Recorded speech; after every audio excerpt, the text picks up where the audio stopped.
नमस्कार, सत्य हिंदी के बुलेटिन में आपका स्वागत है। मैं हूं आपके साथ निकिता। मार्क जकरबर्ग ने पीएम मोदी की रील हटाने के मामले में मांगी माफी। सुप्रीम कोर्ट ने कहा कि जंतर मंतर प्रोटेस्ट को लेकर ताकतवर सरकार के नाम पर आक्रामकता ना दिखाए पुलिस। E20 पर बॉम्बे हाई कोर्ट ने मेटा, गूगल और एक्स से गडकरी के खिलाफ कंटेंट हटाने को कहा। अभिजीत दीपके ने बताई कॉकरोच जनता पार्टी की आगे की रणनीति।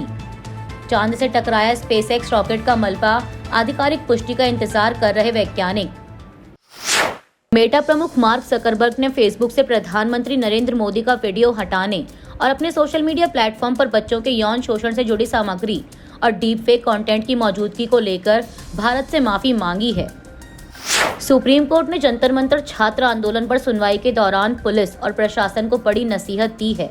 अदालत ने कहा कि ताकतवर सरकार के नाम पर आक्रामक रवैया नहीं अपनाना चाहिए। कोर्ट ने कहा कि लोकतंत्र में युवाओं की बात सुनना और यह समझना जरूरी है कि वे आखिर किस वजह से नाराज हैं। अदालत ने कहा कि छात्र आंदोलनों से निपटने में पुलिस को संयम बरतना चाहिए, क्योंकि अत्यधिक बल प्रयोग से हालात और बिगड़ सकते हैं। सुनवाई के दौरान प्रदर्शन के आयोजकों के खिलाफ कार्रवाई की मांग वाली नई याचिका भी दाखिल हुई, जिसे कोर्ट ने पहले से लंबित मामलों के साथ जोड़ दिया।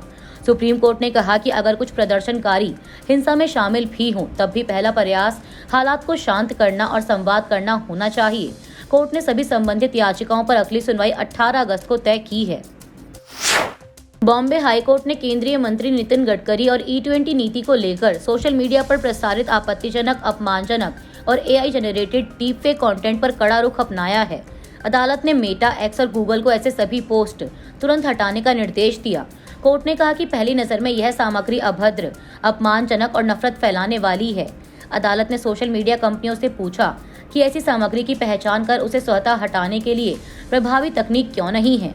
हाईकोर्ट ने यह भी कहा कि भविष्य में गडकरी या उनके परिवार से जुड़ा कोई फर्जी या डीपफेक कंटेंट अपलोड होने पर कंपनियों को तुरंत कार्रवाई करनी होगी।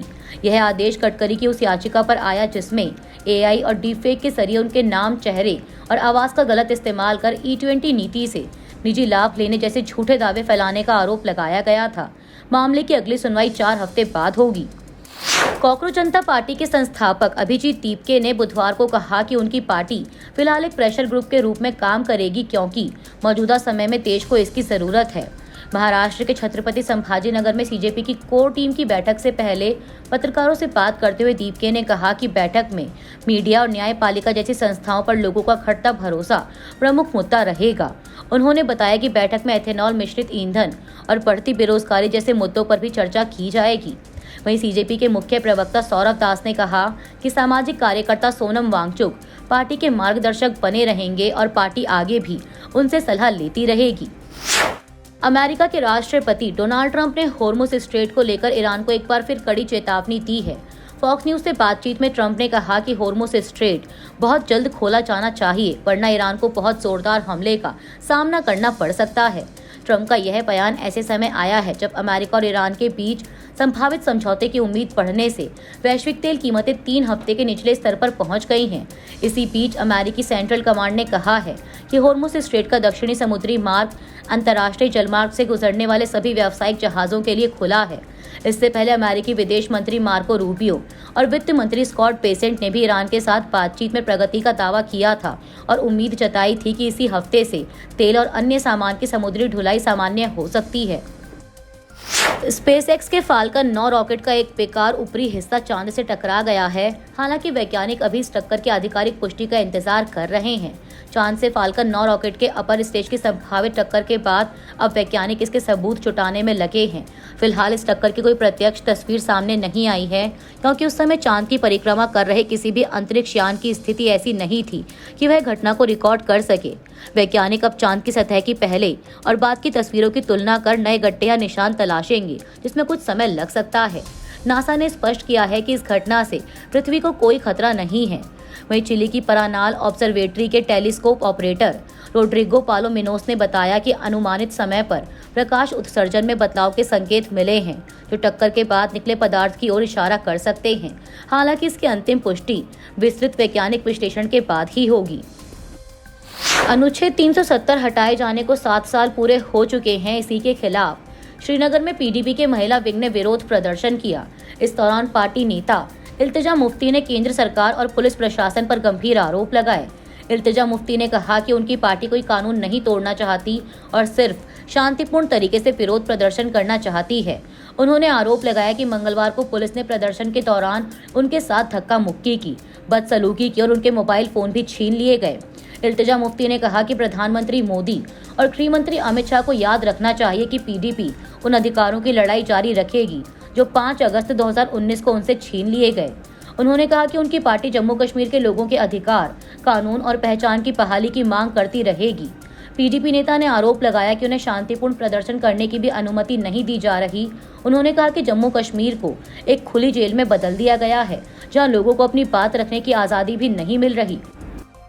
मध्य प्रदेश के दतिया विधानसभा उपचुनाव में हार के बाद बीजेपी ने बड़ा कदम उठाया है। पार्टी ने दतिया जिले की पूरी संगठनात्मक इकाई को भंग कर दिया।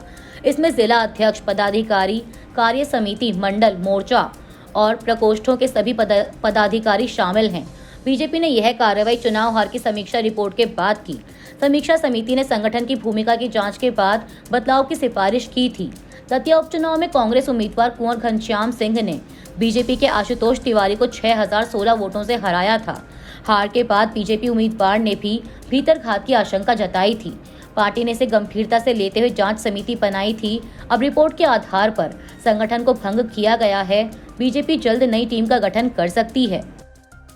झारखंड में जेपीएससी और जेएसएससी परीक्षाओं में कथित गड़बड़ी के खिलाफ चल रही छात्र नेता देवेंद्र नाथ महतो ने अपनी भूख हड़ताल खत्म कर दी है। सामाजिक कार्यकर्ता सोनम वांगचुक की अपील के बाद महतो ने पानी पिया। हालांकि उन्होंने कहा कि उनका आंदोलन अभी जारी रहेगा और मांगे पूरी होने तक वह खाना नहीं खाएंगे। सोनम वांगचुक ने वीडियो कॉल के जरिए देवेंद्र महतो से बात कर उनकी सेहत को लेकर चिंता जताई थी और पानी पीने की अपील की थी। इसके बाद उन्होंने पानी पीने का फैसला किया। छात्र 14वीं जेपीएससी परीक्षा रद्द करने, जेपीएससी, जेएसएससी में सुधार और कथित गड़बड़ी की स्वतंत्र जांच की मांग कर रहे हैं। वहीं मुख्यमंत्री हेमंत सोरेन ने कहा है कि सरकार छात्रों की चिंताओं पर गंभीरता से विचार कर रही है। मामले में सीआईडी अब तक 14 लोगों को गिरफ्तार कर चुकी है। अभी के लिए इस बुलेटिन में सिर्फ इतना ही। शाम 8 बजे फिर हाजिर होंगे देश दुनिया की बड़ी खबरों के साथ। तब तक के लिए जुड़े रहिए सत्य हिंदी के साथ। नमस्कार।